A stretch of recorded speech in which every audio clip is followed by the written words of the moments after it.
Oke, halo.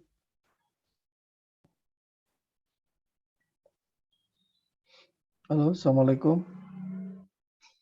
Waalaikumsalam, Pak, pagi selamat pagi Pak. Pak. Pagi ya. Oke, kita lanjutkan ya bahasan kita. Sebentar. Kalau nggak salah, minggu lalu sampai ini ya, evaluasi struktur ya, kalau nggak salah ya. Evaluasi struktur Pak. Iya. Oke. Yang ini kalau nggak salah sampai sini ya.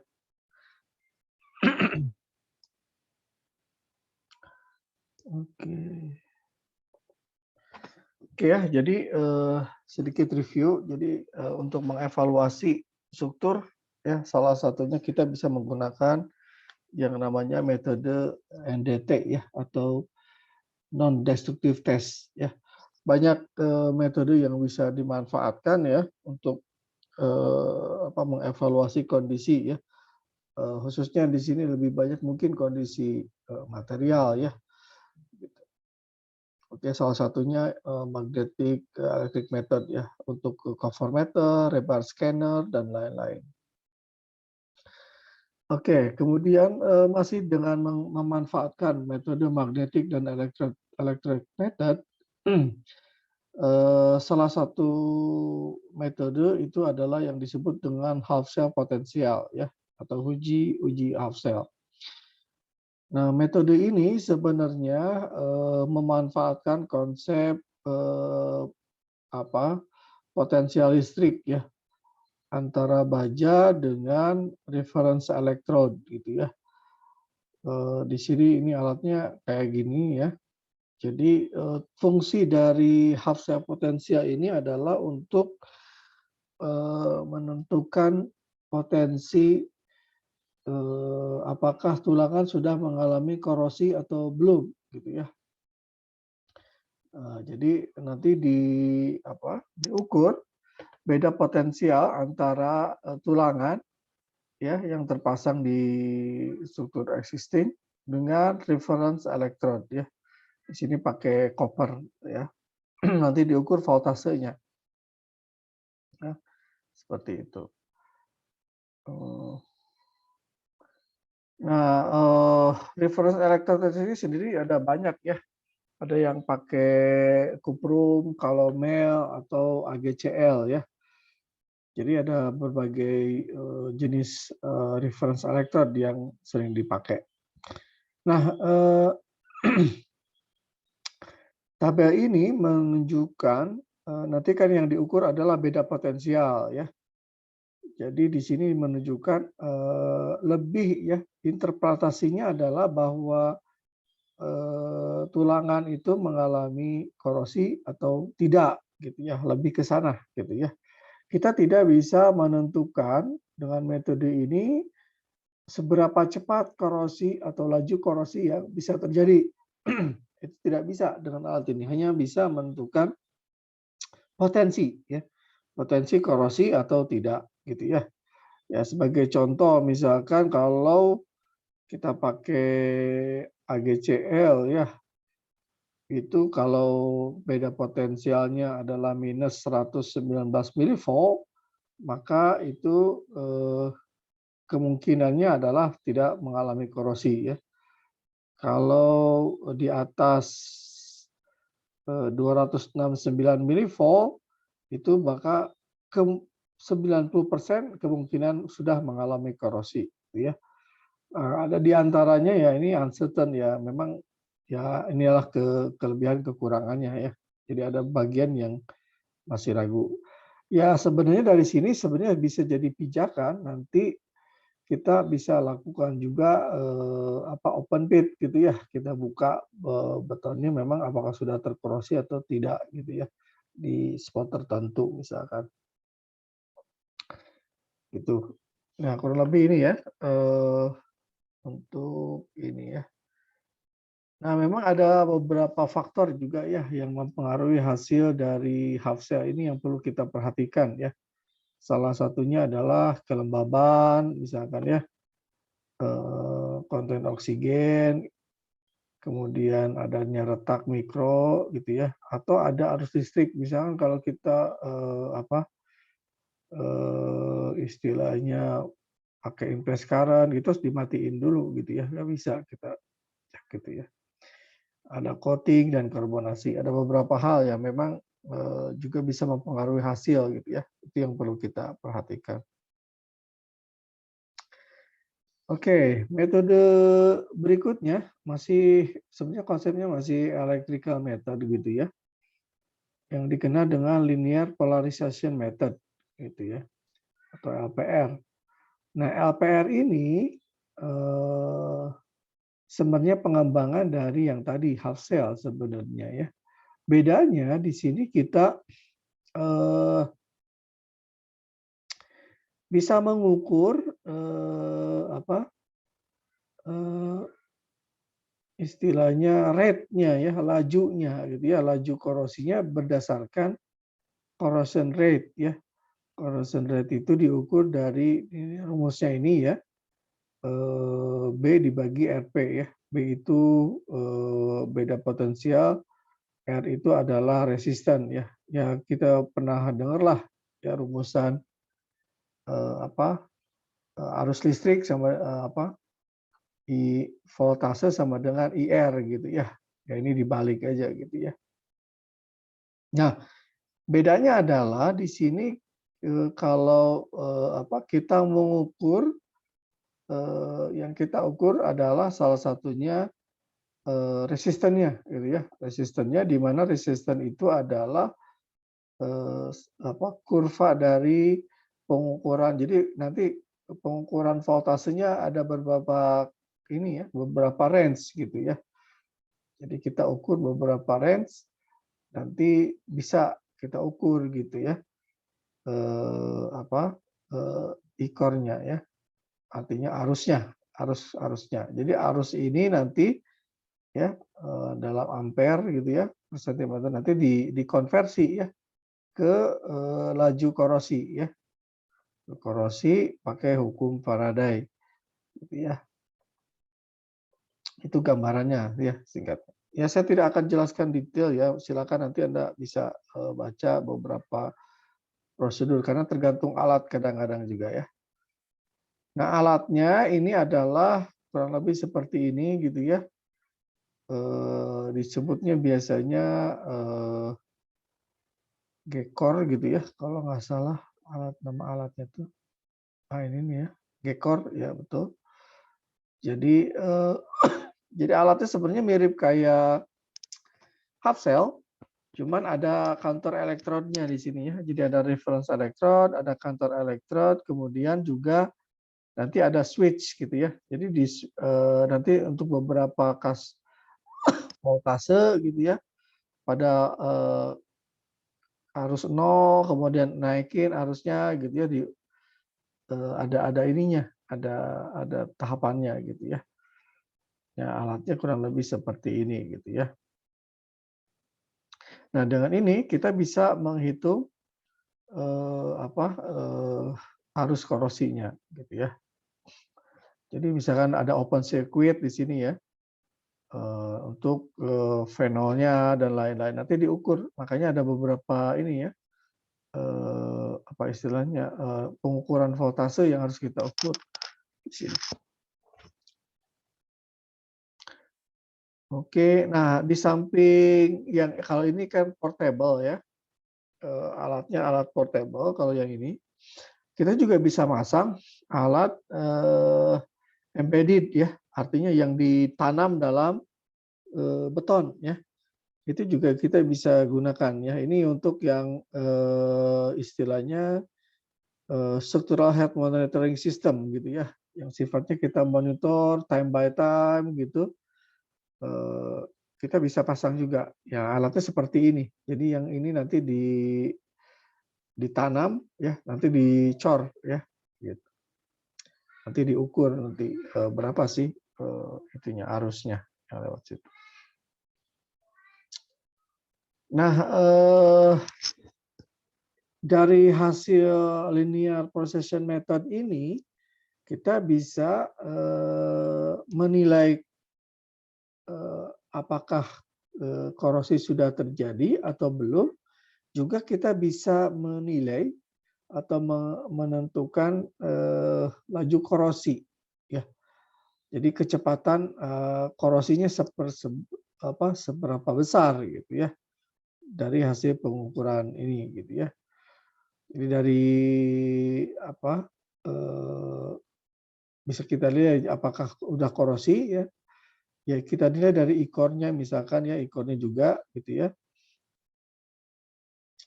Atau juga nanti dikonversi ya ikor ini bisa dikonversi ke laju korosi yang pengurangan misalkan pengurangan ketebalan tulangan ya berapa mili per tahun misalkan gitu ya.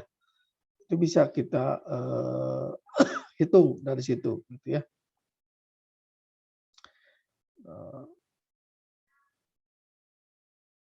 Nah, cuman ada catatan di sini sebenarnya bahwa yang kita laju korosi yang kita gunakan itu adalah laju korosi sesaat.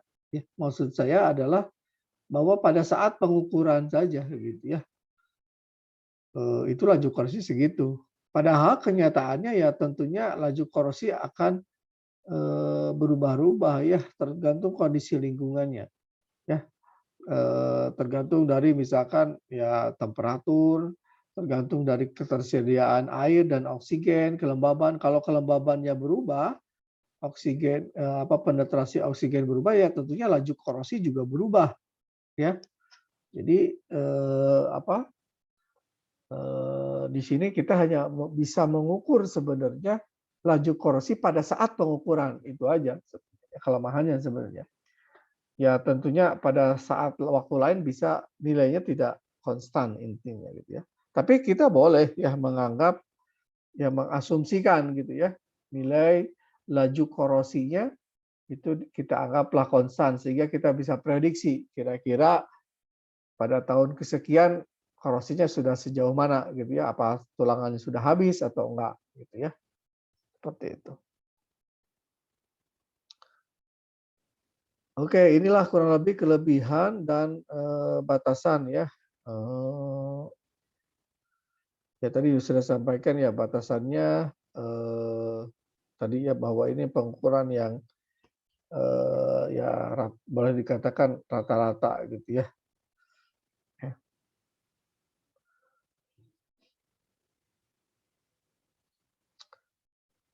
Oke, ya masih konsep yang sama pada dasarnya.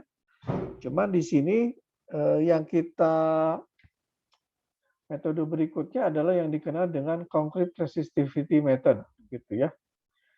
Jadi kalau di half cell itu kita ukur beda potensial, kalau di linear precession method kita ukur arus, kalau di sini yang kita ukur ada resisten atau tahanan ya. Tahanannya itu adalah tahanan dari mana? Tahanan betonnya gitu ya. Jadi yang kita ukur adalah tahanan. Artinya kalau tahanannya tinggi maka beton itu artinya arus itu mengalirnya rendah gitu ya. Artinya korosi bisa dianggap kecil misalkan gitu ya. Oke. Nah, yang menjadi catatan di sini adalah bahwa hambatan atau resisten itu adalah bukan properties dari suatu material ya. Karena nanti akan tergantung dari dimensi dari sistem ya. Jadi jadi yang kita ukur sebenarnya bukan hambatan ya, tapi resistivity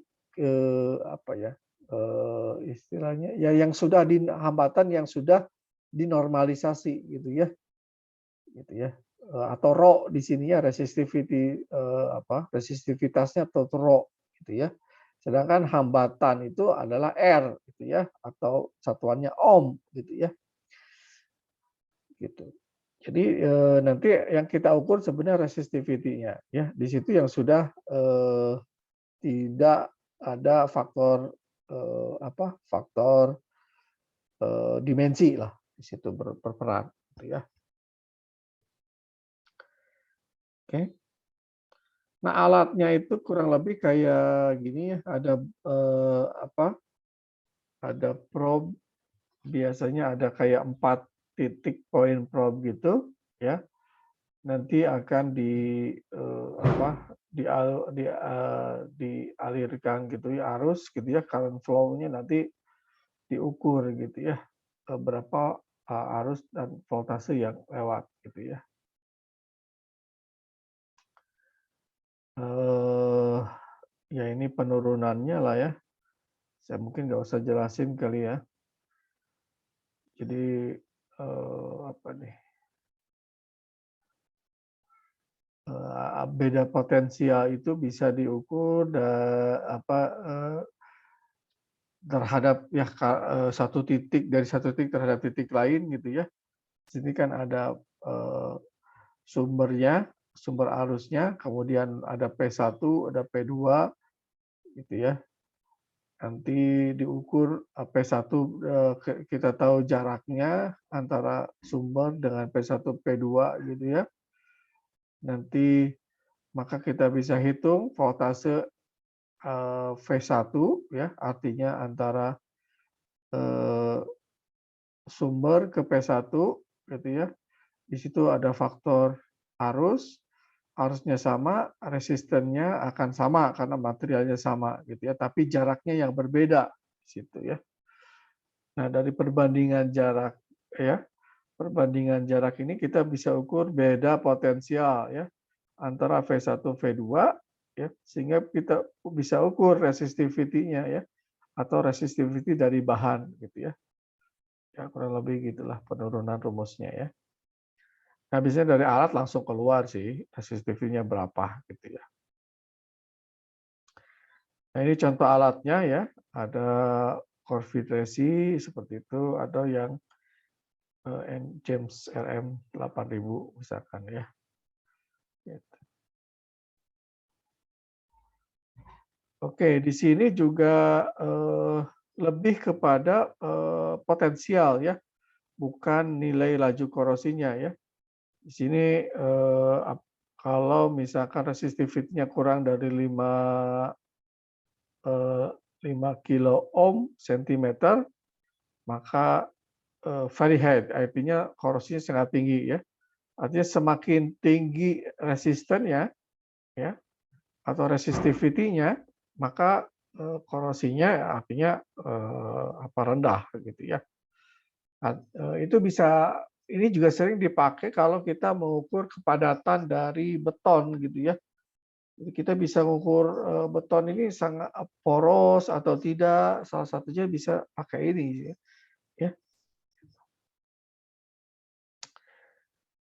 Oke, ya ini kurang lebih kelebihan dan batasan dari masing-masing metode ya, magnetic atau electric method yang tadi sudah saya jelaskan. Silakan dibaca aja ya. Oke. Berikutnya adalah ya sebelum masuk ada pertanyaan?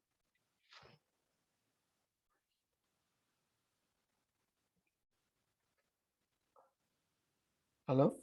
Tidak, Pak. Belum ada, Pak. Belum, Pak. Ada ya? Oke.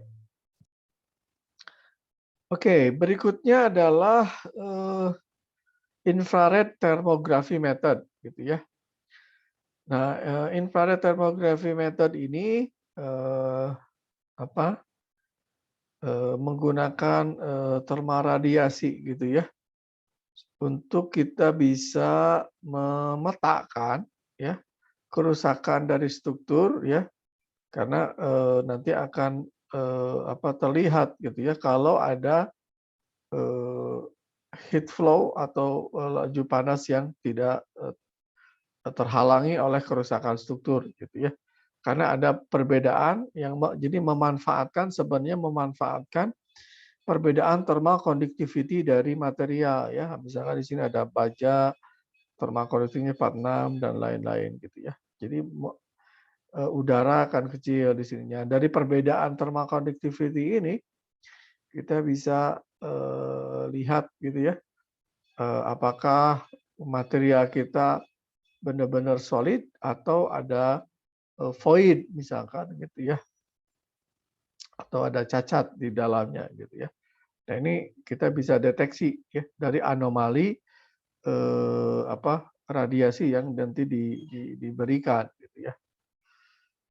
Nah kurang lebih alatnya seperti ini, ya ini skematiknya lah ya, kurang lebih. Jadi dia menggunakan sinar infrared ya.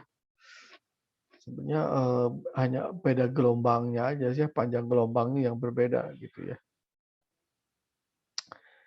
Nah ini contohnya hasil infrared thermography method ya.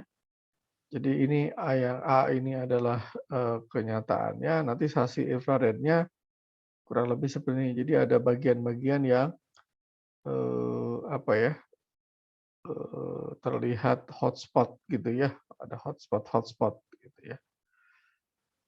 Oke, nah ini juga sering dipakai untuk mendeteksi kebocoran ya. Jadi kalau ada daerah rongga kebocoran gitu ya, itu sering juga dipakai infrared ini. Di samping untuk void dan lain-lain. Ya, ini kelebihan kekurangannya ya.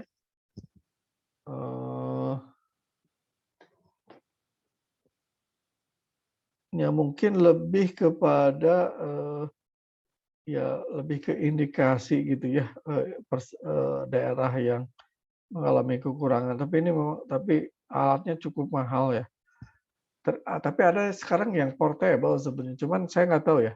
Saya juga belum pernah pakai untuk yang ada infrared yang kecil ya, yang portable gitu. Kayak apa ya? Kayak alat scanning gitu, tapi kecil gitu ya. Ada ya alat yang simpel, tapi yang kalau mau alatnya yang cakupannya luas biasanya mahal itu alatnya. Di lab struktur juga nggak punya tuh alat yang agak itu. Nah, infrared ini kita nggak punya. Di sini ada yang pernah tahu atau pernah pakai infrared? Belum pernah, Pak. Belum, Pak. Belum pernah ya? Oke. Oke. Nah, oke, berikutnya radar method ya, atau dikenal dengan kalau ini GPR ya, kadang-kadang disebut juga GPR gitu ya.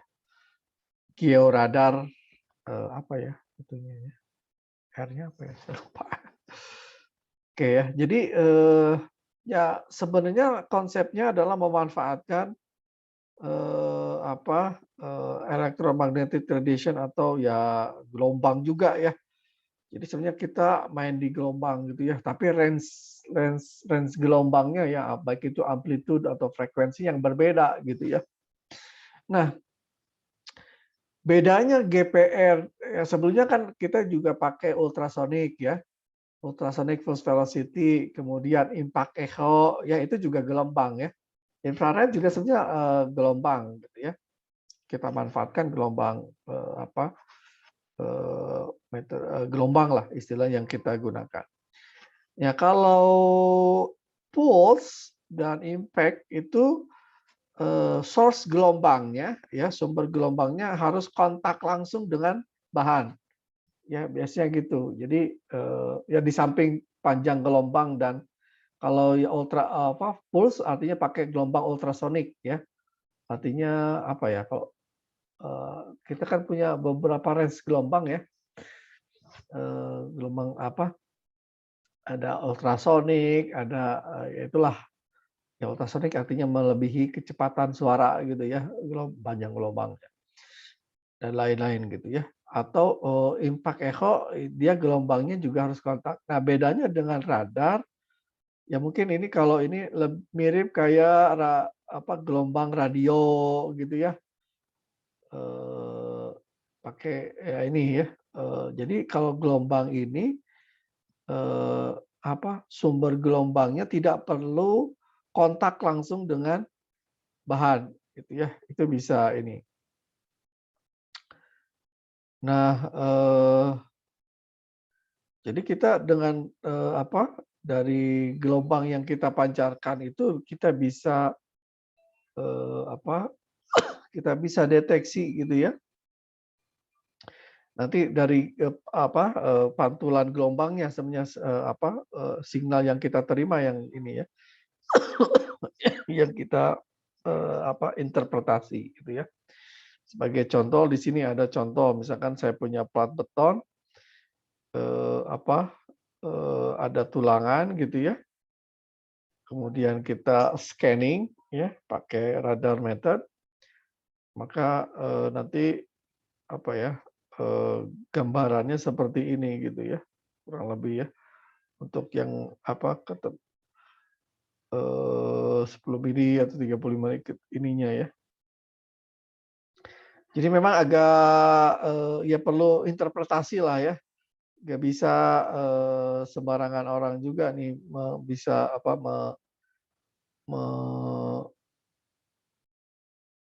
menginterpretasikan dari hasil ini seperti ini gitu ya, apa ininya gitu ya. Ya saya pernah pakai juga nih ini ya. Memang kadang-kadang interpretasinya juga kita masih agak ragu kadang-kadang gitu ya. Nggak tahu karena ya kalau saya kan bukan ahli ini ya, georadar ini ya.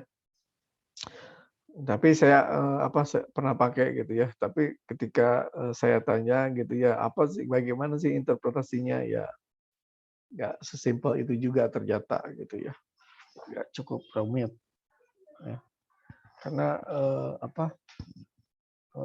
ya ini menginterpretasikan signal ya atau gelombang yang dari hasil itu gitu ya. Tapi ini cukup relatif cukup akurat ya. Khususnya ini juga bisa kita pakai ya untuk misalkan mendeteksi tulangan gitu ya. Ini bisa ya kita pakai dan relatif cukup akurat khususnya ketika menentukan diameter gitu ya, diameter tulangan. Ini cukup akurat dibanding dengan metode rebar scanner misalkan ya. Kemudian untuk mendeteksi misalkan void, kemudian mendeteksi kebocoran ini juga sering dipakai ya. Ada metode lain sebenarnya untuk kebocoran itu pakai hidroelektrik ya metodenya, pakai listrik ya. Itu juga bisa. Tapi dengan ini pun cukup bagus juga ya. Karena dia ternyata cukup bisa ke kedalaman yang cukup dalam gitu ya. Ini juga sering dipakai di investigasi file kalau nggak salah ya. Kalau nggak salah, sebentar saya lupa. Apakah pernah dengar cross hole sonic logging atau bukan? Berarti itu bukan georadar ya? Oh. Untuk mendeteksi cacat pada tiang pancang, tiang bor biasanya gitu ya. Itu seingat saya GPR juga bisa digunakan, sering dipakai ya seperti itu. Kalau crosshole saya lupa, crosshole itu pakai konsepnya georadar atau pakai ultrasonic ya, saya lupa. Tapi konsepnya sama ya dengan menggunakan gelombang gitu ya. Oke.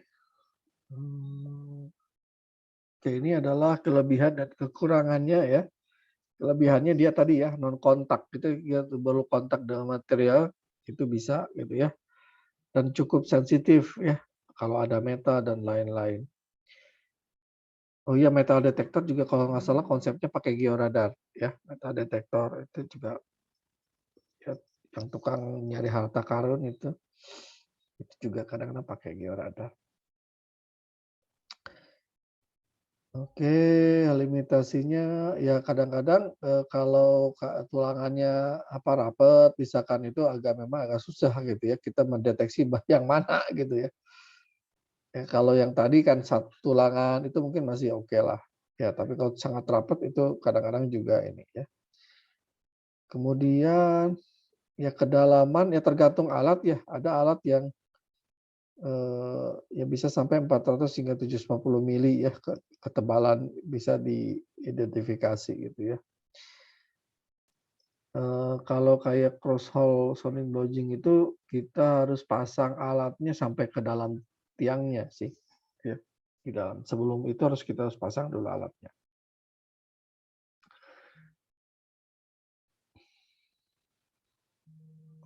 Sebentar nih ada telepon sebentar ya.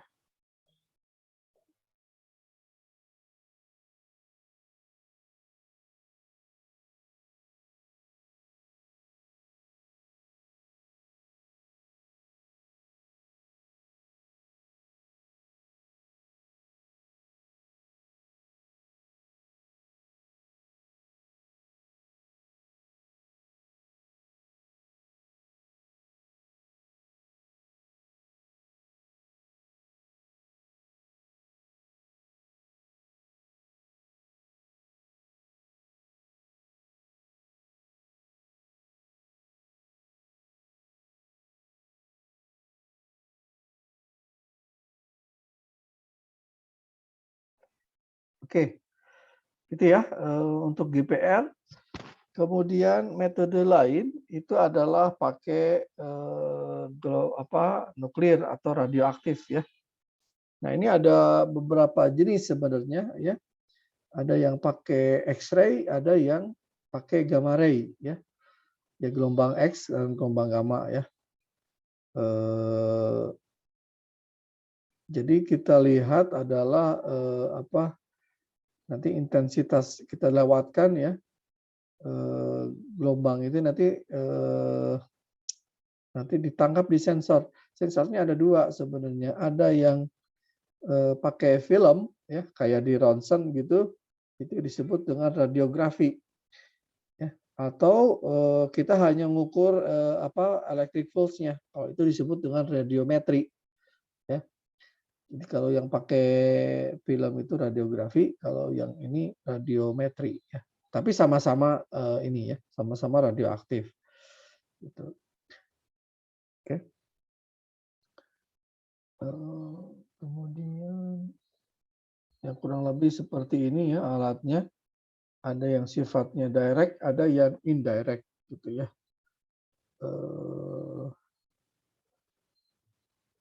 Nah, cuman ya ini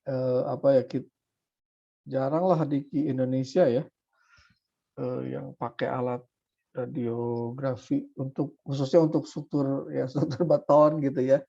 Kalau untuk kesehatan banyak ya, tapi untuk struktur gitu ya itu jarang saya juga belum pernah pakai ya karena alatnya juga jarang gitu ya. Jadi ada macam-macam ya, khususnya transmisinya nanti ya, ada backscatter dan lain-lain gitu. Kalau ini yang radiografi ya, nanti kita bisa lihat di gambaran filmnya gitu ya. Oke, gitulah kurang lebih itu ya. Alat-alat ya untuk khususnya untuk struktur beton ya yang bisa kita gunakan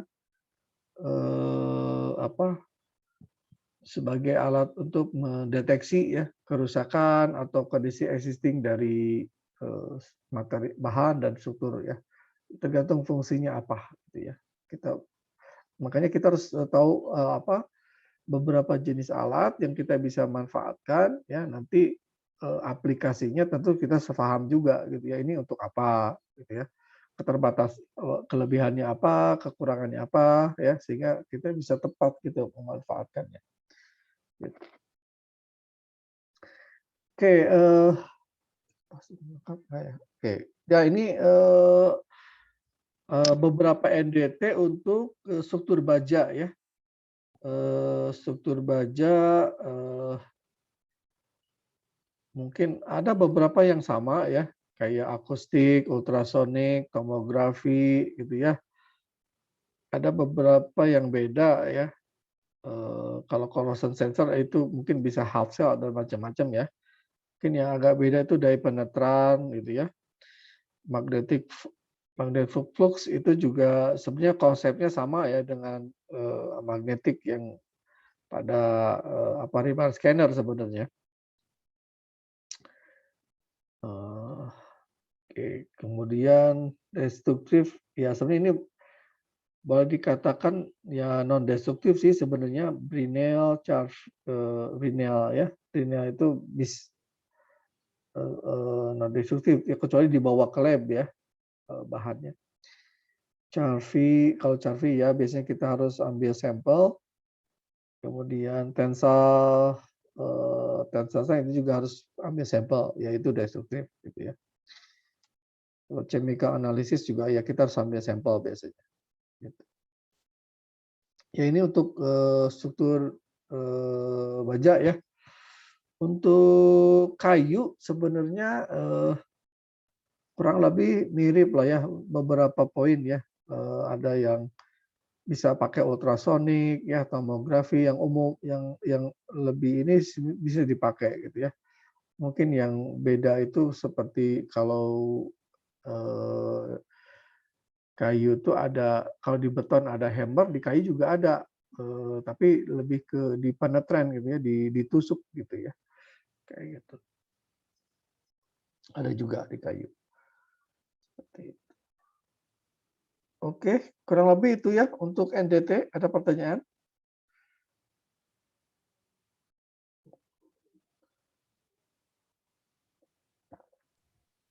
Cukup jelas, Pak. Jelas ya. Ya. Oke. Nah, jadi setelah kita evaluasi struktur itu kan pertama kita lakukan visual gitu ya. Visual, kalau kita tidak yakin dengan visual, ya kita bisa lakukan detail, ya detail investigasi. Detail investigasi itu bisa dengan tadi ya field investigasi, ya investigasi lapangan gitu ya. Juga bisa dilakukan dengan analisis sebenarnya ya. Jadi saya di sini saya tidak jelaskan analisisnya ya. Analisis ya bisa pakai software, tapi biasanya parameter-parameter analisisnya ya yang aktual itu kita ambil dari field investigasi kadang-kadang ya atau ya analisis manual juga bisa kadang-kadang gitu ya. Jadi itu detail investigasi. Nah, kadang-kadang itu nggak cukup gitu ya. Kadang-kadang nggak puas gitu ya dan nggak yakin gitu ya hasil analisis itu benar nggak gitu ya. Itu kuat atau enggak gitu ya. Nah itu sering juga kejadian. Makanya ya cara lain adalah kita lakukan yang namanya evaluasi itu dengan cara uji beban atau loading test ya. Ya ini mungkin saya cerita dikit lah. Ini kasus dulu saya pernah nanganin kasus kalau pernah dengar Stadion Gede Bage yang di itu ya stadion di Bandung itu yang Bandung Lautan Api GLBA gitu ya. Itu kan ada di samping ada kasus korupsinya juga itu tuh ya. Ada kasus korupsinya, kemudian juga ada masalah kerusakan elemen-elemen struktur, penurunan tanah, wah banyak masalahnya gitu ya. Juga diragukan lagi kualitas materialnya. Jadi banyak masalah di situ gitu ya pada saat ini. Nah, sehingga ya walaupun kita sudah lakukan analisis gitu ya. Analisis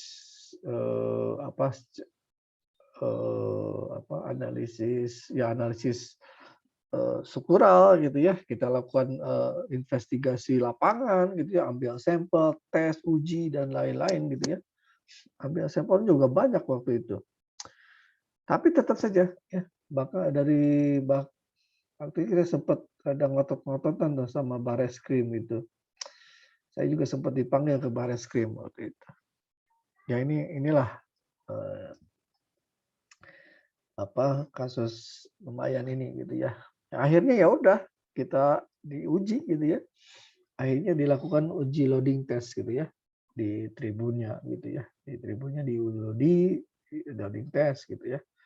Dan memang oke-oke aja sih, nggak masalah gitu ya. Karena kita udah tahu gitu ya dari hasil itu.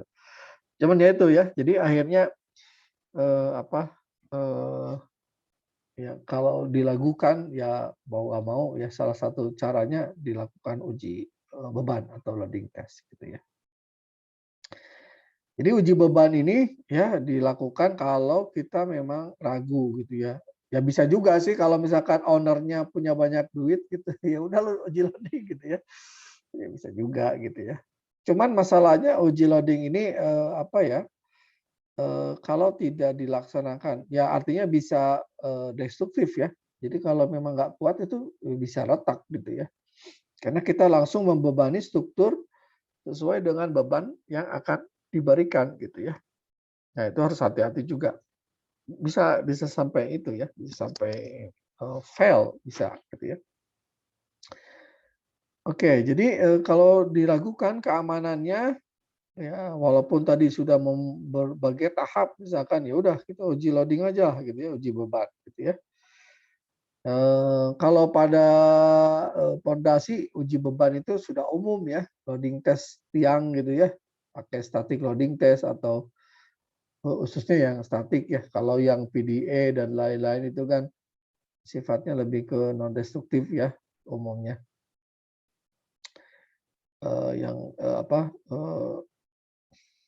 Yang loading test itu biasanya yang ini ya. Cuman itu pun juga nggak gampang ya, butuh mobilisasi alatnya berat karena kita harus menghasilkan beban yang cukup besar ya. Kalau apalagi kalau tiangnya besar misalkan ya. Sama pada struktur juga kita harus mengenerate beban sesuai dengan nanti beban yang akan bekerja gitu ya. Itu. Ya alasannya mungkin defisiensinya mungkin kita masih meragukan atau apa, apa, jika kita pengen meyakinkan lah gitu ya, itu intinya.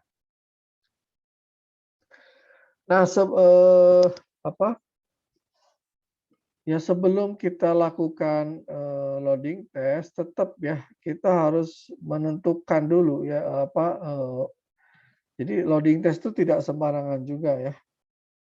Jadi kita harus,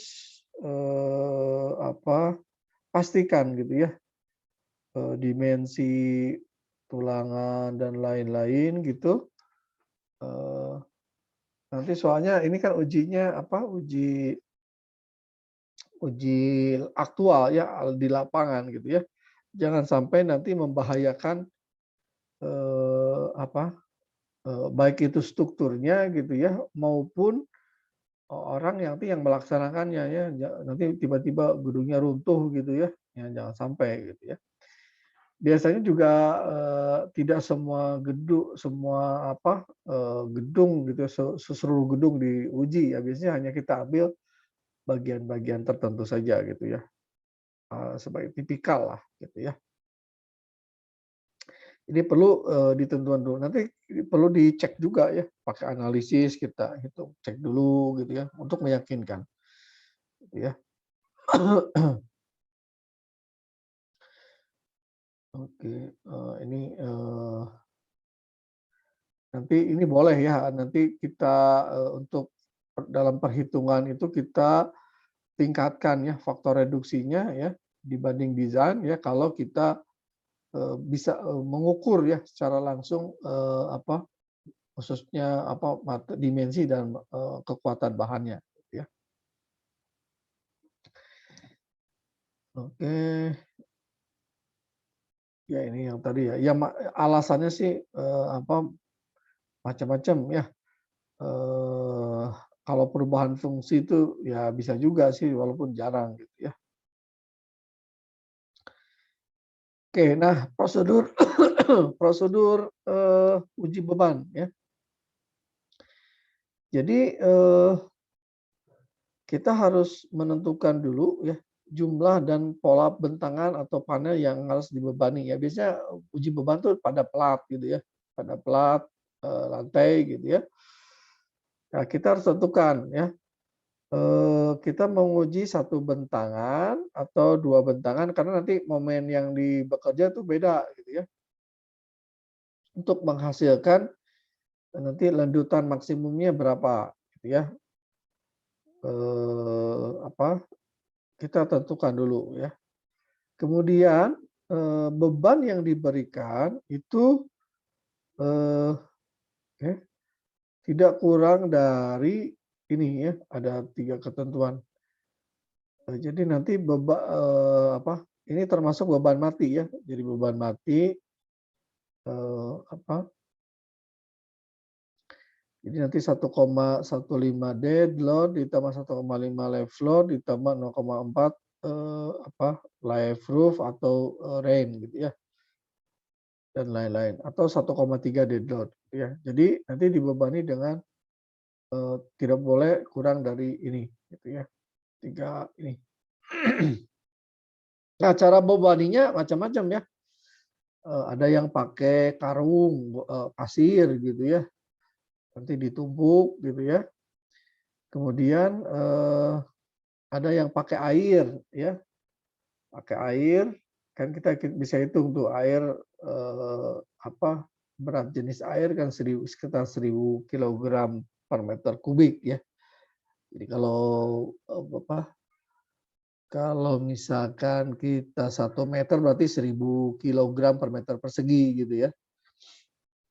Kalau setengah meter berarti 500 kg gitu ya. Nah, dari situ nanti dari hitungan beban ini ya, berapa tinggi air atau berapa tinggi pasir yang harus kita tumpukan di atas plat yang kita akan uji beban gitu ya. Kemudian uji beban ini baru boleh dilakukan kalau struktur kita sudah berumur minimum 56 hari gitu ya.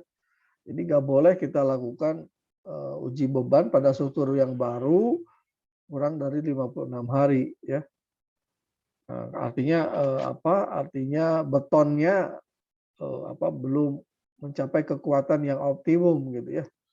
Itu dikhawatirkan ya tadi ya prediksi kekuatannya berbeda gitu ya. Oke.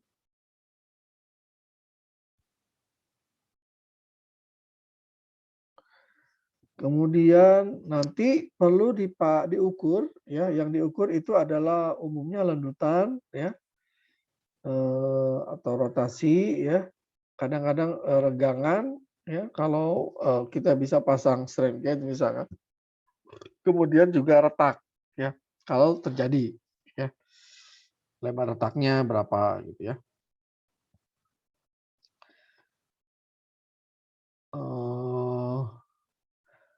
Nah, nanti biasanya kita harus pasang instrumen ya untuk mengukur ledutan, mengukur regangan dan retak gitu ya.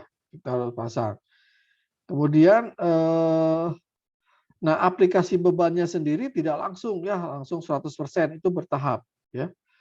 Bertahap seperempat baru full. Yang kemudian nanti kalau nggak salah 3 hari lah minimum itu ya uji beban itu. Dalam sekali uji beban itu. Jadi 1 hari tahapan 100%, 100% itu ditahan kalau lebih 24 jam. Kemudian 24 jam itu nanti diukur selama 24 jam yang dibebani 100%. Kemudian dihilangkan bebannya, diukur lagi ya 24 jam gitu ya. Jadi kurang lebih hampir 3 harian lah uji seperti ini tuh ya. Gitu. Nanti diukur lagi gitu ya. Dilihat apakah terjadi retak atau enggak gitu ya. Nah, ini syarat penerimaannya ya. Jadi apakah struktur itu kuat atau tidak ya. Itu pertama bahwa struktur itu tidak boleh memperlihatkan tanda-tanda kegagalan atau keruntuhan. Jadi retak sih boleh ya, tapi retaknya jangan retak yang misalkan crushing gitu ya, atau retak shear, geser ya, di mana itu adalah retak yang istilahnya brittle gitu ya, boleh dianggap gagal itu ya. Jadi struktur nanti dilihat ya retaknya gimana, apakah kadang-kadang enggak juga, atau ada retak diukur lebarnya berapa gitu ya. Kemudian diukur lendutannya ya, tadi diukur lendutannya atau defleksinya, nanti defleksinya diukur ya, lendutan maksimum berapa, itu tidak boleh kurang dari L kuadrat per 20.000 H. H itu apa ya? Saya lupa. Tinggi baloknya gitu ya, tinggi elemennya. Ini ada di peraturan, di SNI juga ada ya. Nanti Anda bisa baca di SNI 2847 ya. Ada. Kemudian lendutan permanen ya, artinya lendutan setelah beban dihilangkan gitu ya. Nanti biasanya ada kalau dia ini ada lendutan yang tidak bisa balik lagi gitu ya. Seperti itu. Nah, diperbolehkan dilakukan uji ulang kalau misalkan syarat tadi lendutan itu tidak masuk gitu ya, misalkan ada kelebihan gitu ya, sedikit. Boleh dilakukan uji ulang lagi, diuji beban lagi, ya, cuman ada syaratnya ya. Syaratnya tidak boleh dilakukan 3 hari, 72 jam itu 3 hari ya, setelah uji beban pertama, gitu ya. Kemudian dicek lagi lendutannya, gitu ya. Jika memang lendutannya memang nggak masuk, ya artinya struktur kita terhadap beban itu tidak memenuhi. Bukan berarti itu juga ya, kalau misalkan tidak masuk gitu, artinya struktur kita harus dihancurkan gitu ya, atau didemolis gitu, nggak juga gitu ya. Masih beberapa ada opsi gitu ya. Misalkan bebannya dikurangi atau diperkuat gitu ya. Itu juga bisa gitu ya. Jadi artinya uji beban itu juga bukan hal yang ini ya, hal yang istilahnya memutuskan gitu struktur itu harus didemolis atau enggak seperti itu juga. Oke, nah ini yang mungkin beberapa retak ya yang perlu diperhatikan seperti saya sampaikan tadi ya. Jadi tidak boleh retak itu menunjukkan indikasi kegagalan geser ya. Waktu kita bicara retak, saya sudah tunjukkan ya contoh-contoh retak geser ya. Biasanya diagonal gitu ya. Itu jangan terbentuk gitu ya. Boleh nanya, Pak? Ya, silakan. Ya, kebetulan barusan tentang demolish tadi. Dari pengalaman Bapak untuk periode terkait dengan pemeriksaan lapangan tadi untuk uji beban tadi, Pak, dalam suatu bangunan existing, ada suatu rumusan tertentu nggak, Pak, kira-kira untuk periode kita, atau hanya memang melihat karena ada keraguan-raguan tadi, indikasi awal? Oke. Ya itu, umumnya uji beban kalau kita ragu gitu ya. Ragu gitu ya. Misalkan dari hasil visual tidak bisa confirm, tidak bisa meyakinkan dari hasil studi NDT, hasil analisis misalkan uji lapangan, hasil analisis numerik misalkan udah segala dilakukan baru ini gitu ya. Biasanya gitu ya. Jadi jaranglah kita lakukan uji beban ini karena repot memang ya, seperti tadi kan. Pasti biayanya juga nggak murah ini. Gitu. Biasanya kalau ada konflik lah gitu biasanya seperti disampaikan tadi kasus-kasusnya tuh kalau antara kontraktor dan owner misalkan ngotot-ngototan gitu, ya udah uji beban aja gitu ya. Kalau gitu misalkan. Atau tadi ya kasusnya Bareskrim gitu ya. Ini gitu. Ini uji beban itu bukan hal yang rutin ya, bukan ya. Yang harus dilakukan enggak, bukan itu. Oh, jadi setelah tahapan NDT tadi baru inilah yang alternatif yang terakhir Pak ya gitu kira-kira ya. Ya, ya kalau Oh, kurang lebih gitulah. Tapi iya. kadang-kadang juga ya soalnya apa ada juga yang dilewat gitu ya. Iya. Karena mungkin udah ini gitu ya. Ya udah uji beban ya udah gitu ya. Ya Oh, kalau sama-sama ini karena kan satu kan biaya iya. apa nggak murah. Kemudian Iya. waktunya juga ya pasti kan harus ada persiapan dan lain-lain. Kalau lagi konstruksi itu udah pasti ganggu lah. Iya. Kemudian juga apa istilahnya nanti bisa merusak juga gitu ya dan ada potensi bahaya juga ini gitu ya kalau memang strukturnya benar-benar gak ini bisa jebol itu Iya. ya makanya Ya. harus bertahap gitu ya harus bertahap misalkan kalau nggak nyampe misalkan tadi kan seperempat naik gitu ya jadi kalau di setengah misalkan udah tanda-tanda mau roboh udah berhenti ya jangan dilangsungkan sampai 100% ya gitu. Kolaps nanti dia. Iya, nanti bisa Ya. kolaps itu. Ya. Bahaya itu. Ya. Oke. Oke. Makasih Pak. Ya. Itu ya. Jadi itu ya. Nah, kemudian juga misalkan retak apa ya di tumpuan gitu ya itu sering jadi atau retak akibat penjangkaran ya atau sambungan gitu ya.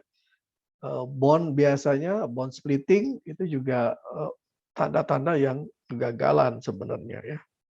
Artinya strukturnya benar-benar harus diperbaiki. Ya, nah ini yang tadi saya sampaikan ya. Jadi bahwa kalaupun struktur itu tidak memenuhi persyaratan di atas, masih boleh digunakan ya. Tapi bebannya dikurangi misalkan ya, nggak boleh kalau desainnya misalkan 500 ternyata nggak bisa ya udah setengahnya misalkan gitu ya. Harus bisa dibebani gitu ya. Oke, atau diperkuat ya, seperti itu. Oke, saya kira itu ya untuk evaluasi struktur ya. Kita sudah bahas metode-metodenya ya. Cara evaluasi baik itu secara visual, kemudian non-destructive test atau destructive test dan juga loading test ya. Oke. Kita lanjut ke ada pertanyaan sebelum saya lanjut? Mau tanya Pak, Ya. kalau yang uji beban kan kalau di jembatan kalau nggak salah harus sebagai syarat untuk operasi ya Pak, diuji beban gitu. Oh ya, terkecuali itu misalkan ya uji jembatan ya.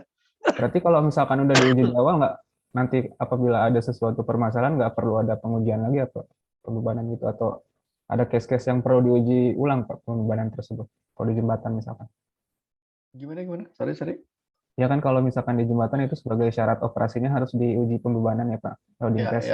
Ya. Nah, apabila nanti berarti asumsi saya ketika di masa operasinya tidak perlu ada pengujian pembebanan lagi, loading test lagi, atau masih diperlukan dalam case-case tertentu, Pak? Ya, kalau memang dari hasil uji beban tadi ya, jembatan itu lolos ya di awal ya nggak perlu dites lagi, terkecuali memang kalau ada kasus-kasus khusus gitu ya, diragukan misalkan gitu ya, baru diuji lagi gitu ya, gitu. Karena kan kalau ada misalkan degradasi kekuatannya menurun, mungkin perlu diuji lagi ya bisa gitu ya, gitu. Oke, baik, Pak. Ya memang di jembatan itu ya berdasarkan memang PU ya, Kementerian PU harus wajib ya untuk layak fungsi ya disebutnya ya. Jadi untuk layak fungsi itu perlu diuji beban ya. Ada 2 jenis kalau nggak salah uji beban, uji statik sama uji dinamik ya di jembatan itu. Itu pun saya nggak tahu ya apakah semua jembatan itu harus diuji gitu atau misalkan jembatan yang saya nggak tahu ya, saya belum baca juga ya aturannya seperti apa. Kayak jembatan lokal gitu ya, kayak bukan jalan provinsi misalkan harus juga atau enggak gitu ya. Itu saya nggak tahu tuh. Ada Kalau yang yang mungkin saya baca berdasarkan bentangnya, Pak. Ada bentang, bentangnya ya. ya. Bentang berapa? Kurang kurang tahu detailnya, Pak, tapi ada di apa batasannya berdasarkan bentangnya. Iya, iya. Oke, oke. Ya udah mungkin kalau itu clear lah ya. Ada bentang sekian gitu ya. Harus diuji beban. Ya karena ya uji beban tuh repot juga gitu ya. Nggak sesimpel itu juga. Oke. Oke ya. Jadi itu uji beban ya. Ya mungkin terkecuali untuk jembatan ya. Kita memang harus uji beban. Apa, eh, istilahnya sebagai prasyarat ya layak fungsi dari jembatan itu.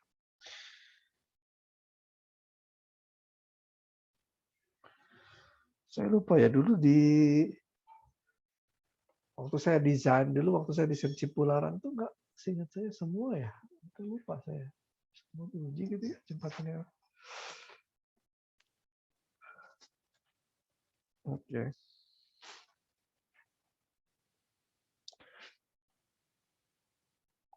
Tapi uji bebannya tuh iya saya ingat nih waktu saya dulu desain di jembatan di Cipularang itu uji bebannya itu saat macet gitu ya. Saya ditelepon, Pak Aris, ini sudah diuji beban, Pak. Kenapa? Oh, macet di atas jembatan Pak. Oh, ya udah aman gitu ya. Nah, itu bercandaan. Oke ya. Oke. Nah, jadi langkah berikutnya adalah jadi kita masuk ke yang namanya mungkin rehabilitasi ya. Jadi setelah kita lakukan evaluasi ya dan dari hasil evaluasi itu ya mungkin kesimpulannya macam-macam ya nanti bisa tidak perlu dilakukan rehabilitasi atau perlu dilakukan rehabilitasi. Jadi bisa seperti itu ya kesimpulannya. Nah, rehabilitasi sendiri itu kan bisa hanya berupa perbaikan atau juga diperlukan perkuatan ya. Definisi perbaikan dan perkuatan sudah saya sampaikan gitu ya. Jadi kalau perbaikan itu lebih kepada kita mengembalikan kepada kondisi awal gitu ya. Tanpa ada peningkatan kapasitas ya. Sedangkan perkuatan itu kita meningkatkan kapasitasnya gitu ya. Ya bisa balik lagi ke awal atau lebih tinggi dari awal gitu ya. Itu perkuatan. Oke, untuk perbaikan ini ya tentunya kita harus pahami dulu gitu ya. Di awal penyebab dan efeknya apa gitu ya. Biasanya kita sudah mengidentifikasi gitu ya adanya kerusakan atau cacat atau penurunan ya kualitas gitu ya. Biasanya kita sudah identifikasi ya dari berbagai misalkan ya bukti-bukti di lapangan gitu ya seperti misalkan ada settlement, defleksi dan lain-lain gitu ya, retak gitu ya. Itu indikasi bahwa ada cacat, kerusakan atau penurunan. Maka kita harus tinjau apakah diperlukan perbaikan atau tidak ya. Kita tinjau dari sisi keamanan gitu ya, kemudian fungsi gitu ya, lingkungan, keindahan dan lain-lain gitu ya. Jadi itu pertimbangannya. Dilanjutkan kita lakukan survei ya, dilakukan survei. Survei ini pertama adalah untuk mendeteksi kerusakannya lebih detail lagi. Lokasinya di mana ya, jumlahnya berapa banyak, kemudian ya ini digambarin gitu ya supaya nanti perbaikannya tahu di mana yang harus diperbaiki gitu ya. Berapa besar perbaikannya gitu ya. Tingkat keparahannya gitu ya. Itu tuh di survei, dievaluasi ya. Nanti direkomendasikan dipropos suatu perbaikan ya. ya nanti ada repair analisis ya, repair analisis bisa dari sisi misalkan kalau owner biasanya kan ini apa perbaikan ini sangat urgent atau enggak gitu ya, biasanya gitu kalau owner. Kalau enggak bisa ditunda atau enggak gitu, sering tuh owner tuh gitu. Ya ujung-ujungnya masalah uang gitu ya, duit biasanya gitu ya. Kalau masih bisa nggak perlu misalkan, ya udah nanti aja tahun kesekian gitu ya, kadang-kadang gitu ya. Atau kadang-kadang owner juga ini gitu ya, ini apa biasanya kalau masalah estetik biasanya gitu ya, wah inilah apa harus benar-benar ini gitu ya, walaupun rusaknya kecil bukan non struktural misalkan kadang-kadang ini juga gitu ya. Atau ini gitu ya, kadang-kadang khawatir juga gitu ya. Ada beberapa ya saya sering mengerjakan evaluasi gitu, ada kekhawatiran misalkan gempa gitu ya. Karena dia memandang bahwa aset dia itu sangat penting gitu ya, sehingga kita perlu dievaluasi walaupun nggak ada kerusakan, nggak terlihat aman-aman aja gitu, tapi dia merasa potensi misalkan gempanya cukup besar gitu ya, yang perlu ditinjau maka dilakukan evaluasi juga gitu ya. Kalau dari sisi engineering-nya sendiri ya kita harus cek ya requirement dari sisi kekuatannya gitu ya. Kemudian dari sisi ketika kita melakukan nanti mempropose repair ya, itu harus ditinjau tuh dari sisi keamanannya tentunya ya. Kemudian metode maksudnya konstruksinya ya, kemudahan dari konstruksinya bagaimana caranya. Kemudian juga biasanya spek teknisnya gitu ya. Spek teknisnya harus ditetapkan gitu ya. Kalau repair-nya pakai apa, metode repair-nya gimana, material spek materialnya gimana. Itu juga perlu ditetapkan seorang engineer gitu ya. Ya nanti ya dituangkan dalam repair strateginya ya. Itu materialnya apa, metodenya gimana dan bagaimana cara itunya ya, pemasangannya. Ya kurang lebih diagramnya kayak gini lah ya, proses perbaikan. Nah, dari sisi penyebab ya, khususnya pada beton gitu ya. Jadi kalau saya bagi mungkin ke dalam 4 jenis gitu ya, ada yang sifatnya mekanik, ada yang sifatnya fisik, chemical, dan fire gitu ya. Kalau mekanik umumnya seperti abrasi gitu ya,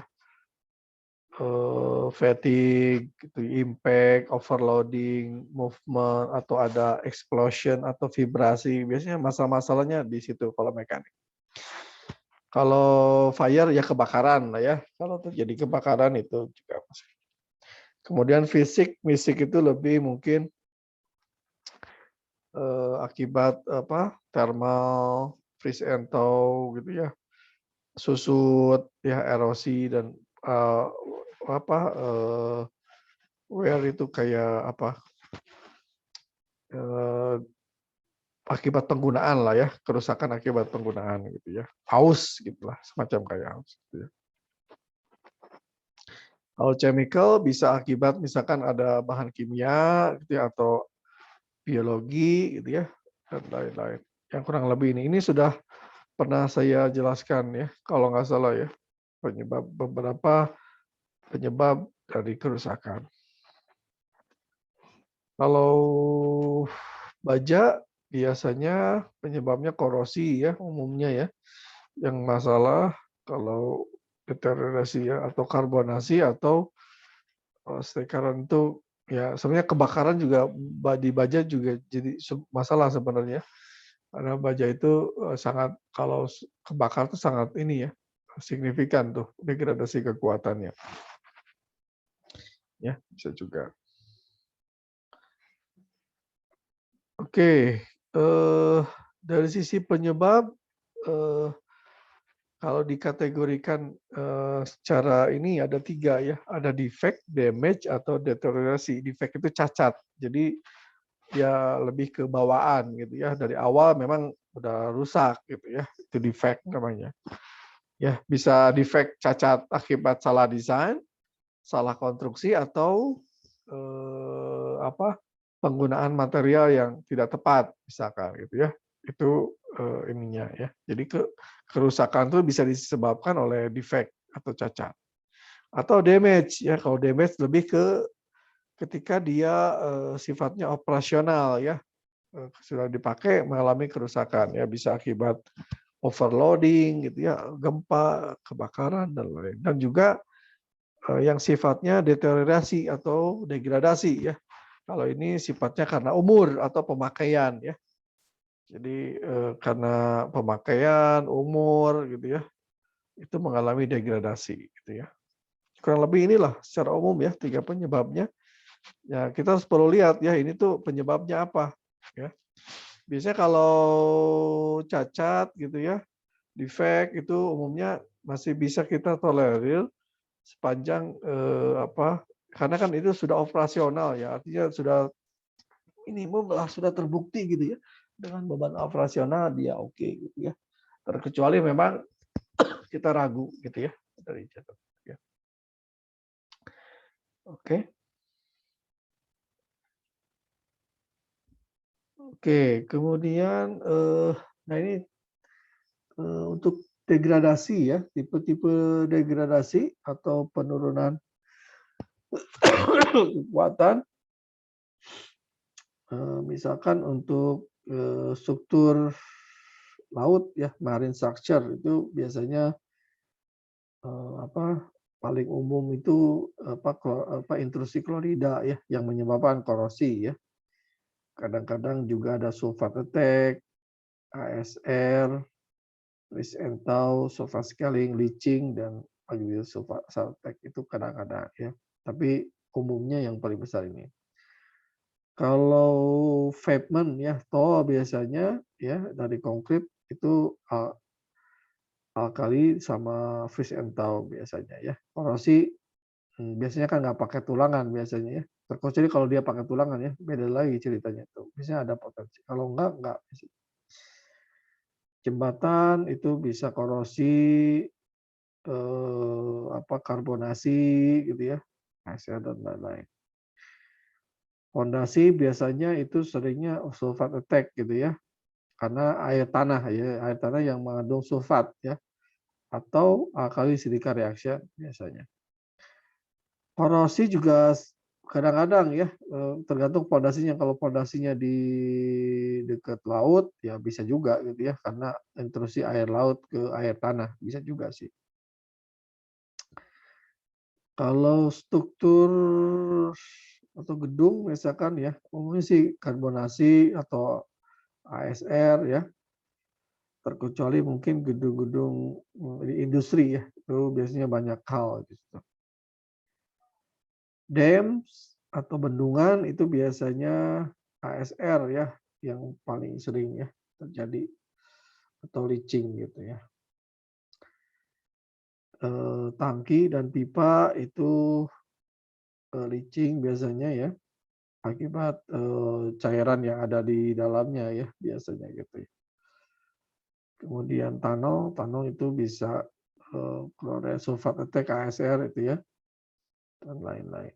Ya, ini yang tipe degradasi ya. Tentunya tipe yang lain ya bisa juga ya terjadi ya. Tapi tadi yang sifatnya damage ya akibat beban atau efek akibat cacat. Kalau yang ini lebih ke deteriorasi yang sifatnya degradasi.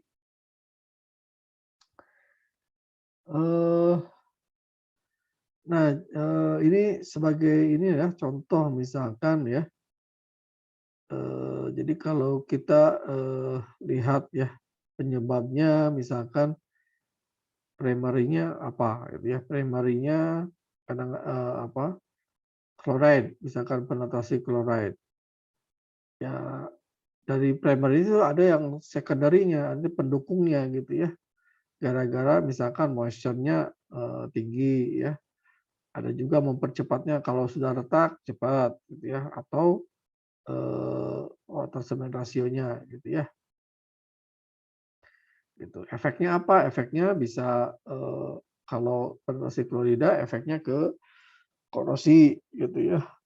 Secondary efeknya retak, spalling dan lain-lain gitu ya. nanti solusinya apa gitu ya.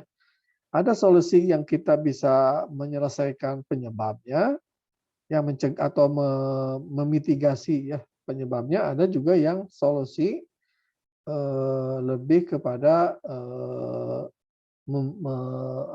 memperbaiki ya dari efek yang dihasilkannya gitu ya. Kalau misalkan penyebabnya, misalkan kita bisa lakukan untuk masalah klorid ini ya, misalkan kita bisa lakukan, kita pasang coating misalkan ya, itu bisa, itu mencegah gitu ya. Tapi kalau sudah timbulnya efek ya, ya itu artinya sudah mengalami itu ya, lain ceritanya. Atau pakai cathodic protection misalkan gitu ya, dan lain-lain gitu ya. Jadi itu untuk memitigasi dari efek penyebabnya yang ini sumber penyebabnya. Kalau efeknya ya tentunya kalau udah terjadi misalkan retak, delaminasi, ya kita perlu repair ya, baik itu parsial atau full repair misalkan gitu ya. Itu ininya ya. Jadi kita harus tinjau ya, ini kita solusinya solusi ke penyebab atau solusi ke efeknya gitu ya. Oke, kenapa ke sini ya? Saya lupa. Oke, kemudian kalau ini saya ambil dari kalau nggak salah ini dari maintenance standar Jepang untuk maintenance ya, concrete structure maintenance ya. Jadi dalam nanti misalkan kita merencanakan suatu maintenance atau pemeliharaan gitu ya, itu kita bisa mengkategorikan beberapa kategori gitu ya. Di sini ada kategori A, B, C, dan D gitu ya. Jadi kalau kategori A itu dikenal preventative maintenance gitu ya. Preventatif itu kalau misalkan kita punya struktur yang sangat penting ya, umurnya misalkan ya seperti struktur inilah masif yang besar dan biayanya besar gitu ya. Jadi kita sangat penting lah gitu ya. Maka strategi maintenance yang direkomendasikan umumnya yang A ya, supaya ya karena dia penting ya, kalaupun terjadi kegagalan itu dampaknya luas gitu ya, atau biayanya besar gitu ya. Sehingga perlu karena preventif ya, perlu monitoring system ya, baik itu sifatnya inisial, rutin atau periodic inspection gitu ya. Ada sistem atau aktual monitoring system ya, seperti health monitoring system structural health monitoring system misalkan gitu ya. Termasuk juga ada preventif dari sisi desain ya dan konstruksi, misalkan masang cathodic protection dan lain-lain. Itu juga preventif namanya. Kalau kategori B itu adalah normal maintenance ya. Kalau umumnya pakai normal untuk normal struktur gitu ya. Itu pun tetap ya kita lakukan inisial, rutin, dan periodic inspection gitu ya. Ada juga kategori C ya, investigation maintenance ya. Biasanya kalau ini lebih ke struktur yang sifatnya temporary lah gitu ya. Nanti lebih kepada ya ada rutin inspection gitu ya saja gitu ya. Ya karena umurnya juga tidak lama gitu ya. Karena dia temporary sifatnya gitu ya. Biasanya juga kalau ada kerusakan ya cukup di repair atau ya udah diganti aja gitu ya. Atau non investigative maintenance gitu ya. Nah, ini biasanya yang struktur-struktur yang memang sulit untuk diinvestigasi gitu ya.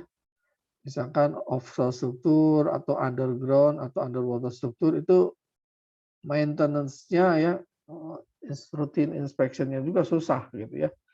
Nah, biasanya kalau yang seperti ini biasanya dalam desain kita sudah perhitungkan tuh.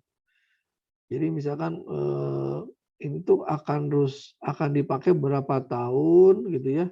Maka dalam desain kita lebihin tuh kekuatannya supaya kalau turun sekian persen dari itunya masih oke gitu ya. Biasanya gitu. Ya, kalau sistemnya yang susah gitu ya. Maintenance. Oke, ini contoh preventive maintenance untuk korosi ya. Jadi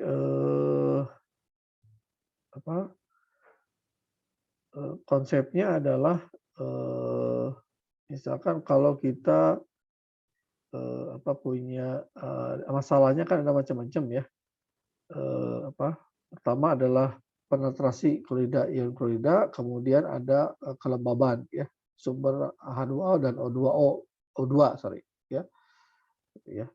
Juga masalah korosi pada tulangannya gitu ya. Jadi kita bisa untuk preventive maintenance-nya itu bisa mengurangi misalkan kandungan kloridanya ya dengan cara atau penetrasinya bisa kalau dikurangin itu dengan klorid removal gitu ya, atau kita cegah klorid tidak masuk gitu ya, bisa pakai coating atau overlaying gitu ya, dan lain-lain gitu ya, termasuk juga mereduksi moisture atau air gitu ya, dan O2 gitu ya, atau yang kita proteksi bajanya gitu ya. Contohnya kita gunakan epoxy coating atau cathodic protection. Jadi ini contoh preventive maintenance untuk korosi ya. Kita bisa lakukan tindakan-tindakan seperti ini gitu ya. Oke, nah ini contoh kontrol misalkan korosi ya. Jadi ketika kita melakukan maintenance gitu ya. Ya ini juga ada beberapa syarat gitu. Jadi misalkan di sini lebih kepada misalkan coating gitu ya. Nanti coating itu ada syaratnya juga ya.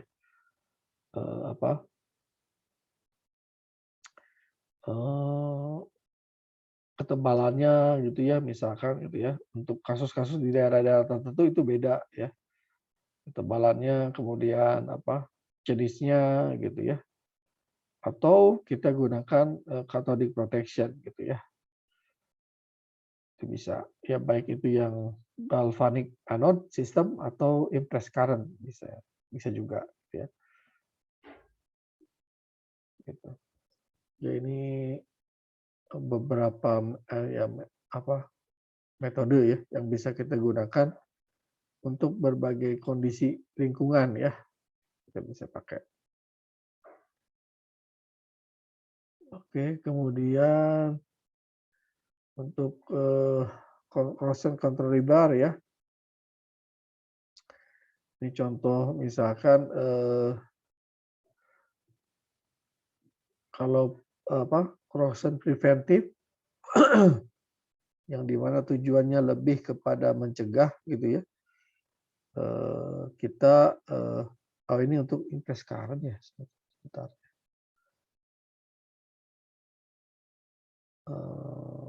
Bukan. Oke. Jadi kalau preventif gitu ya, kita melakukan localized protection gitu ya. Kita gunakan misalkan kita kontrol tulangan kita supaya tidak mengalami korosi ya. Biasanya aplikasi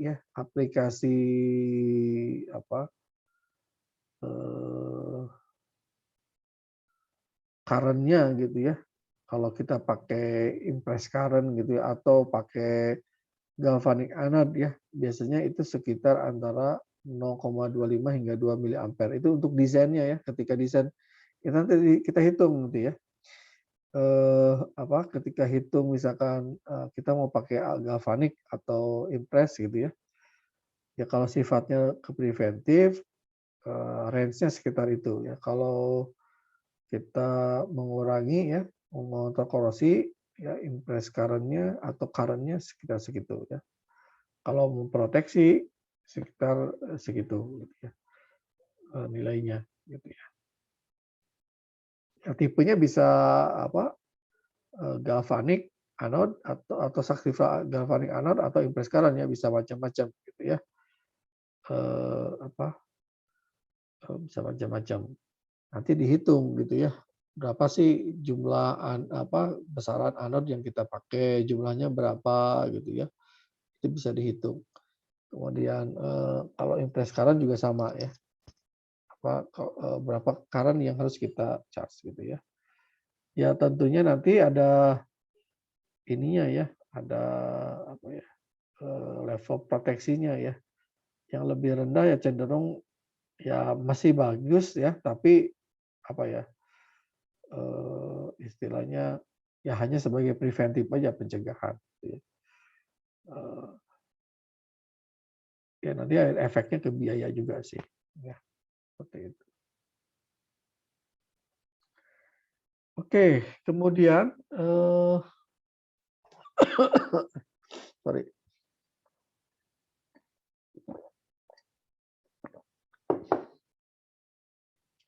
Oke, jika perbaikan memang harus dilakukan,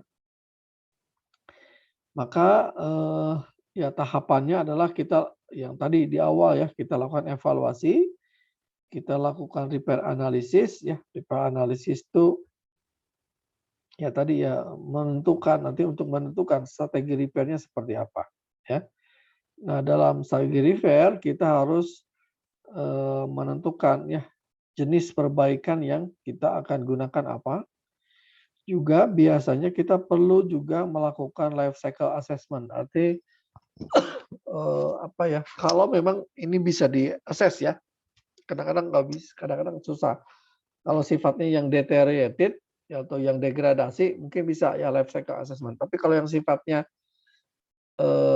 insidental ya, seperti gempa, kebakaran gitu ya, agak susah kita life cycle analisisnya gitu ya.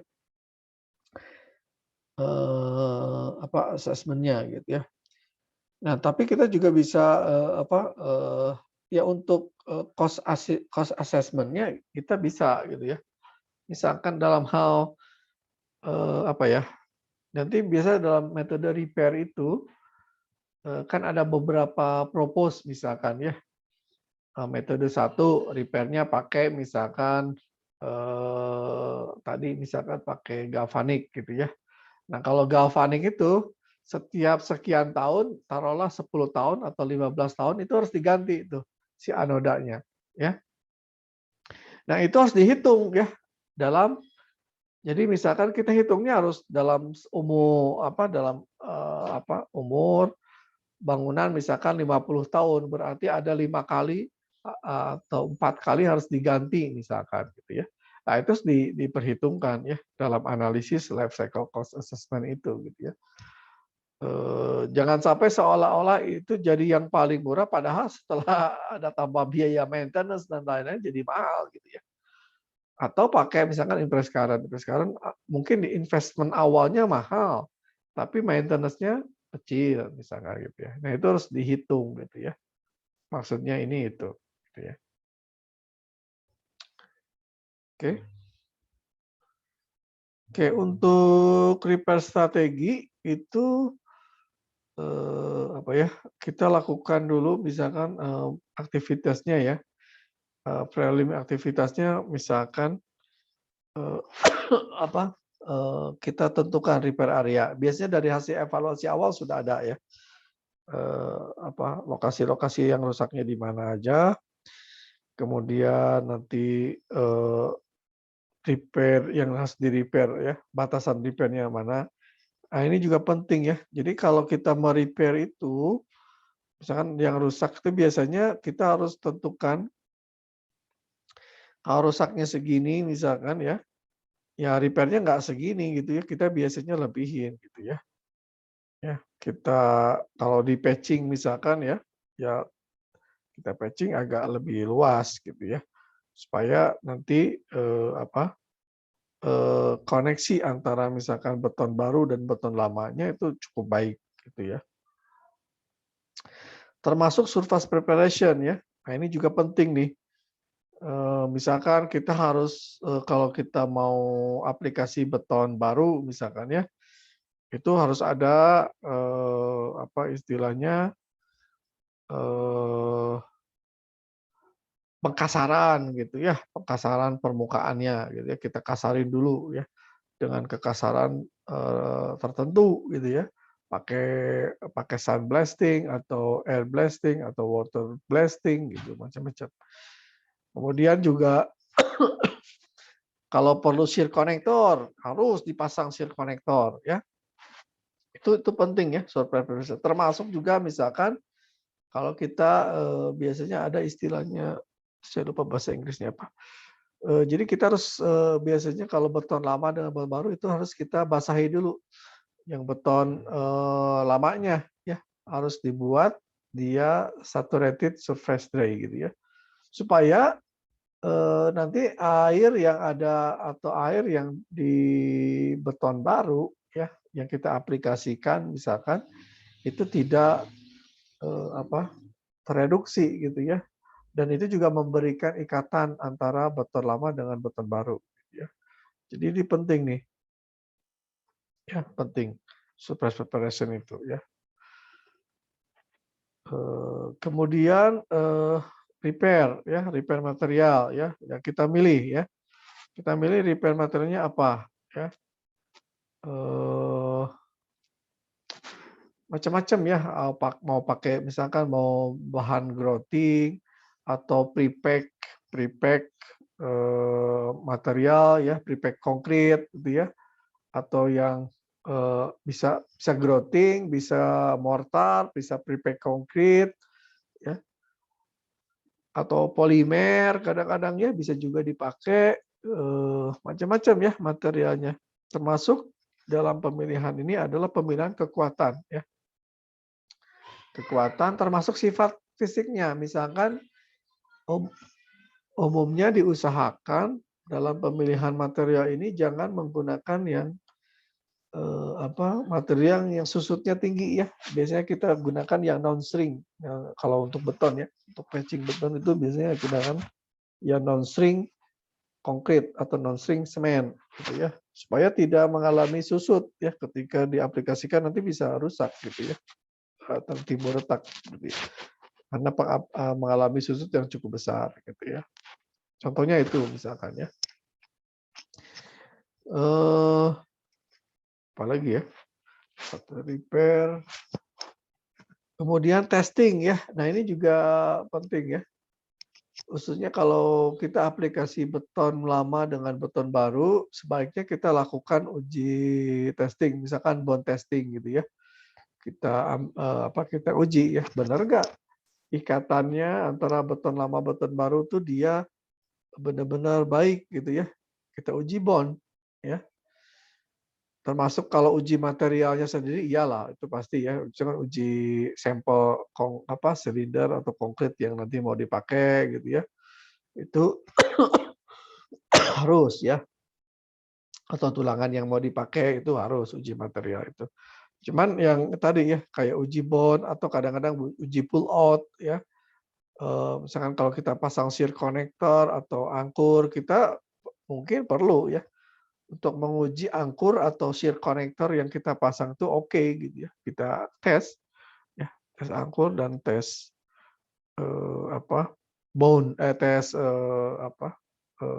shear connectornya gitu ya. Tes pull out atau pull off ya. Gitu. Atau juga repair spell need itu mungkin yang tadi ya kebutuhan ini ya. Apalagi yang sering kita ini ya, ya paling metode gitu ya. Nanti mungkin repair implementasi ya metode. Jadi sebelum ini mungkin dianalisis ya. Jadi metode konstruksinya juga penting ya. Termasuk ketika kita aplikasi nanti repairnya. Jadi misalkan repair-nya kita mau pakai apa? Pakai pump, pakai patching biasa gitu ya, foam and pouring, atau pakai grouting gitu ya. Itu penting ya, termasuk kalau kita mau pakai foam walk ya. Foam walk-nya pakai apa? Slip foam atau yang biasa gitu ya, foam walk biasa gitu ya. Nah, itu perlu diperhatikan ya dalam nanti aplikasi repair-nya. Termasuk nanti curing-nya gimana ya, curing. Ini juga sering kelewatan tuh curing di repair-nya. Gitu. Apa lagi ya? Ya. Ya ini nanti sebagai seorang nanti engineer ya yang akan melakukan apa ya?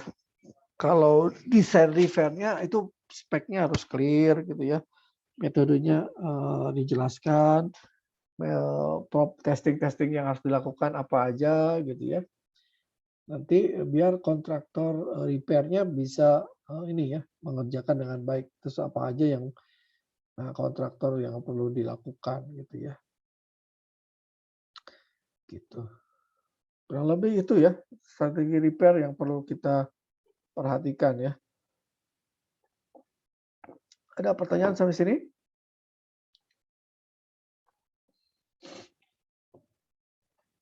Halo? Belum ada Pak, tidak ada Pak. Ya. Oke.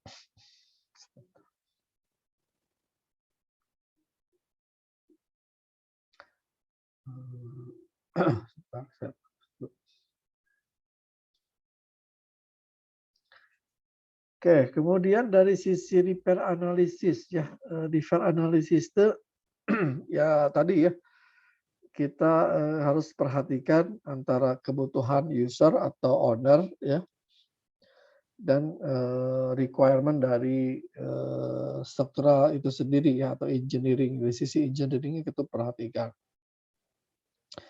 Biasanya yang perlu diperhatikan adalah dari sisi owner ya biasanya apa ya berapa sih umur repair-nya nanti bisa berapa lama gitu ya. Biasanya suka gitu ya.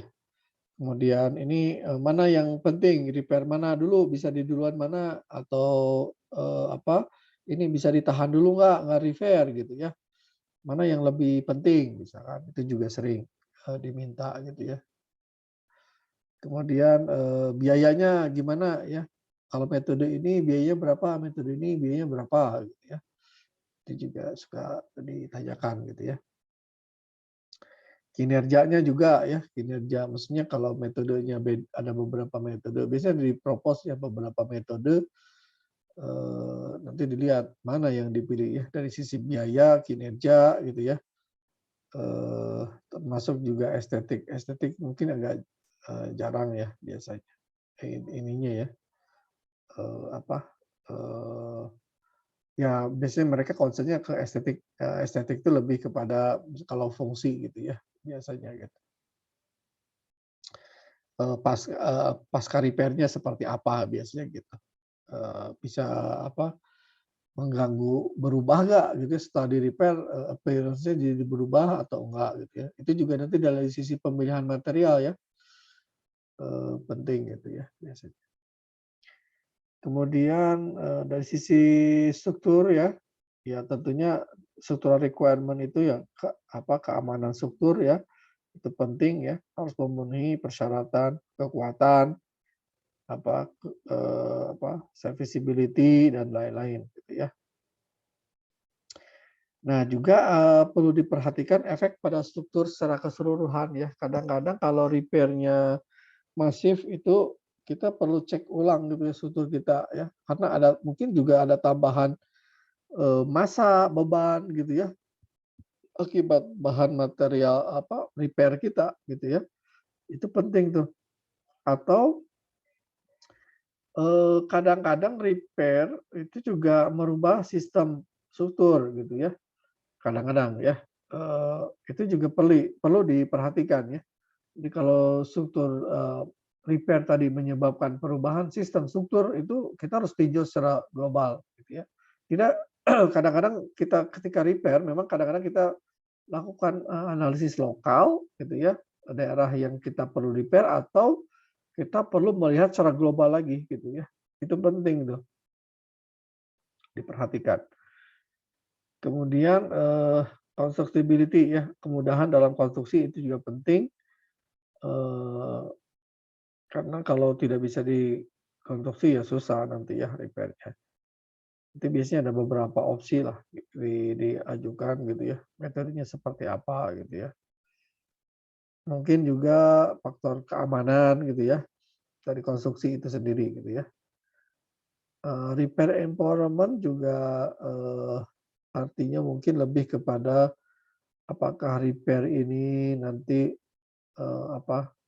ke lingkungan atau mungkin dari lingkungan, efek lingkungan pada repair yang kita aplikasikan itu cukup baik atau enggak gitu ya.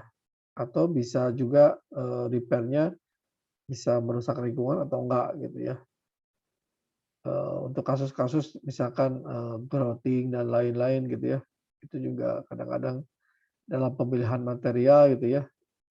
Kalau untuk kasus tertentu sih jarang sih. Biasanya kalau penggunaan bahan-bahan gitu ya yang chemical ya itu kan kadang-kadang ada sifat yang toksik gitu ya, toksik bagi manusia gitu ya. Misalkan kalau kita repair dekat sumber mata air atau sumber air itu perlu untuk diperhatikan ya, bahan-bahan yang kita pakai jangan sampai mengganggu lingkungan gitu ya. Termasuk safety ya, safety di sini mungkin bisa safety struktural, constructability-nya gitu ya, dan lain-lain. Oke, saya kira sampai sini dulu untuk kuliah kita hari ini ya. Ada pertanyaan?